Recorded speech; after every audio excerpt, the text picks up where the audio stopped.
The fact of the matter is we're talking about two different issues here, right? The underlying legislation is that $72 billion ICE and Border Patrol funding bill that Republicans are trying to get to President Trump's desk. But the thing that stymied that plan last night was this anti-weaponization fund. Essentially what we've seen is increasing GOP opposition and criticism of this fund. And essentially Republicans said some of them wanted to see guardrails in this bill to try and block the fund overall. And some folks just wanted more information before moving forward. That sort of culminated with this meeting that Acting Attorney General Todd Blanche had with GOP senators yesterday. It lasted about 2 hours, and coming out of the meeting, there was still some opposition. I spoke to Susan Collins. She's the chairwoman of the Senate Appropriations Committee. She said she still wanted more information. And take a look at what Senator Mitch McConnell had said. He really didn't mince words about this anti-weaponization fund, writing in a statement, quote, "So the nation's top law enforcement official is asking for a slush fund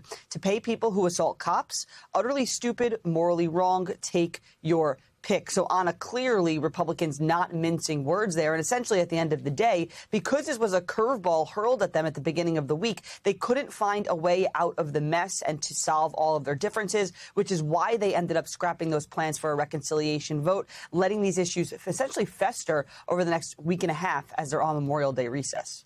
So that was what was going on in the Senate. Meantime, there is now a bipartisan bill in the House to block this, quote unquote, anti-weaponization fund. What can you tell us about this new potential legislation?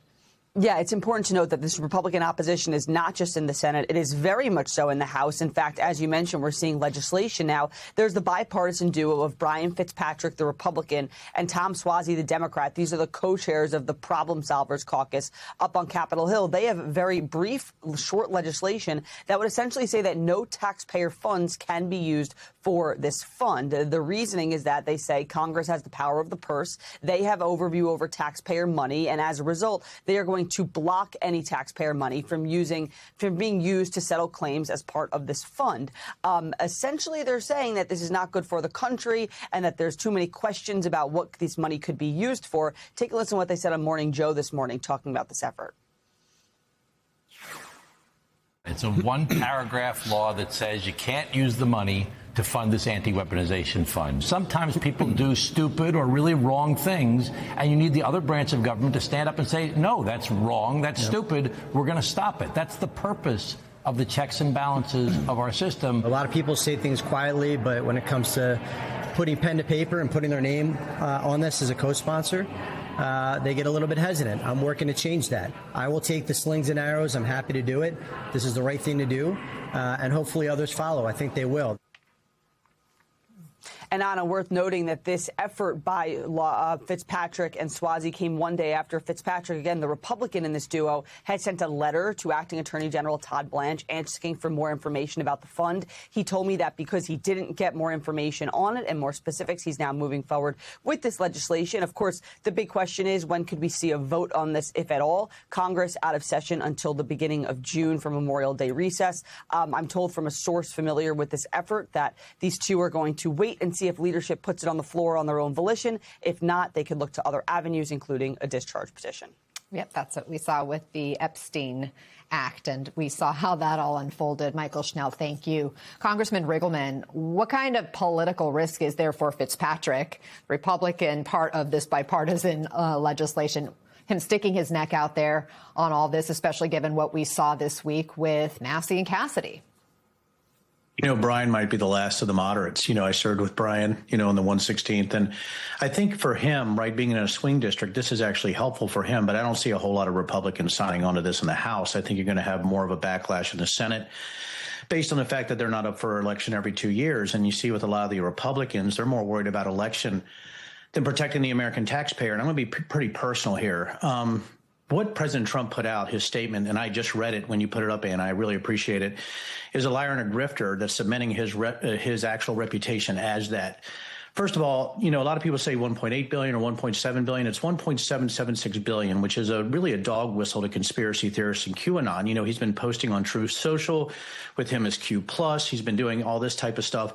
And you also have self-dealing on a level we've never seen in the presidency, a corruption that is hard for us to even define or to get our arms around. And for me, as a former Republican, somebody who goes outside of constitutional bounds to gift his family with monies. It's not just, when he says that he isn't self-enriching himself, you're looking at the rise in his fortunes to $6.5 billion. He could be holding up to $10 billion in crypto. His sons are self-dealing in drone companies in the military industrial complex. And now he's trying to gift his friends, cronies, criminals, and cop beaters with a money line of $1.76 billion that mirrors what QAnon actually believed in the January 6, 2021, riot and the stolen election. So that's why this is so heinous. I think it's openly corrupt. And I think anybody who stands for it really does self-identify who's somebody who cares more about themselves and being reelected than the American people and the rule of law. MS Now did speak to some voters in the swing state of Georgia about this settlement fund. Here's what they're saying. January 6th, that should have been a dead issue. In other words, we resolved that. They were found guilty. Why would we give them some kind of fund to help them along when other Americans are starving? So do you think they should be getting money to help with their legal? No, not at all. No, they should do like we do. Like if I go to jail, I got to pay my lawyer fees and getting out of jail fees and all of that. No. The government is not for the people anymore. The government has their own agenda. Congresswoman Demings, how can Democrats channel this collective outrage that's out there beyond one moment, one news cycle?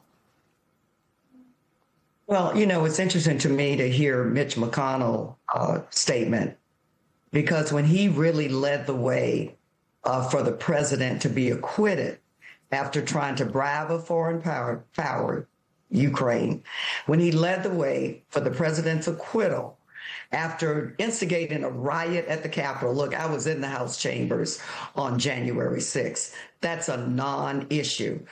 You're talking about creating a fund for people. Many of them pleaded guilty. And a fund to compensate them just makes absolutely zero sense. But the voters are basically saying and feeling like what Congress should be saying and feeling. This is ridiculous. And it's sad that there are still too many Republicans in Congress who don't have a floor. This is corruption at its best. Congress can stop it. Listen to the voters, the people who elected you, and do the right thing. Liz, this panel that would be doling out the money from this anti-weaponization fund hasn't quite been set up yet, but plenty of people are already saying they are eyeing a payday, including convicted seditionist Enrique Tarrio, the leader of the far-right Proud Boys. He says he's hoping potentially for as much as $5 million. And several former Trump aides, including his former lawyer, Michael Cohen, who pleaded guilty to tax charges in Trump's first term. You have numerous convicted and pardoned January 6th rioters, one telling CNN that they hope to get $30 million. Liz, do you see this arrangement surviving litigation? I think there are real doubts about the legality of this arrangement. It seems to be a plainly illegal theft of taxpayer dollars by Donald Trump and his Attorney General, Todd Blanche. The question legally is who is able to challenge this. There is a Supreme Court doctrine called taxpayer standing that makes it very difficult for citizens to challenge the misuse of their tax dollars. So it really falls to Congress to do that, and Congress is the best situated branch of government. They have under the Constitution the responsibility, not just the power, but the responsibility to safeguard taxpayer dollars. And it looks like they are stepping up to do this. In the meantime, there are other officials who have really just shockingly and unconscionably abandoned their constitutional duties. Todd Blanche, as the acting attorney general, has a fiduciary duty to the American people to defend against frivolous litigation like this lawsuit that Donald Trump filed that was the pretext for this settlement fund. He has a constitutional duty not to settle frivolous lawsuits out of taxpayer funds. And he really betrayed the American people in a staggering manner here, perhaps the worst betrayal we have ever seen from any attorney general in history. And there are still some GOP Republicans publicly supporting this fund. Here's Republican Ralph Norman.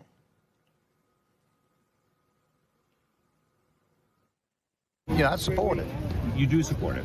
January 6th is an issue that was made up in the first place. People were convicted of assaulting police. Well, I know that. That was a staged thing from day one. Your Republican colleagues ran for their life and barricaded themselves in their chamber. Do you think they were acting?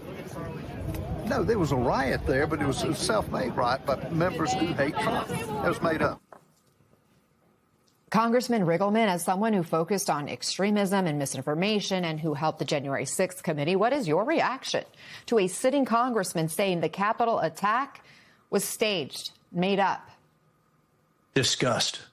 When you have that kind of credulity and lying that's happening, you start to wonder what other words you can have to define it. Listen, our team found the January 6th or deciphered the January 6th text messages. And what people don't know about that specific individual, and I know Ralph Norman, I served with him, he called for martial law. He called for literally military seizure of machines with Marjorie Taylor Greene and the January 6th text messages. In that same interview, he also referred to January 6th and QAnon conspiracy theories on Ray Epps, which is actually one of the worst conspiracy theories that was pushed by Darren Beatty in the Revolver and also far right, MAGA individuals. Here's the thing that, you have to start looking at is that anybody who supports this, and by the way, the list that you showed, I would love to talk about Michael Cohen and Peter Tickton. I know every single person on that list because I was the senior technical advisor on the January 6th committee. I did look at the weaponization of actual executive orders. But when you're talking about those two specifically, everybody else is scumbags. This might be the most esteemed list of scumbags you've ever put on your actual screen here, Anna. But when you're talking about Peter Tickton, he was the one who was the lawyer for the commutation of Tina Peters, which just happened through Jared Polis. He's also the one who just wrote the draft executive order to give the president more powers to seize voting machines. I don't know if people know that. And when you talk about Michael Cohen, somebody who came out who said he was somehow redeemed, a leopard doesn't change their spots, right? And what he's trying to do also, somebody who's also an adjudicated liar, when you see people like this going after the fund, it shows the absolutely moral debasement of anybody who believes in January 6th conspiracy theories or anybody who supports this.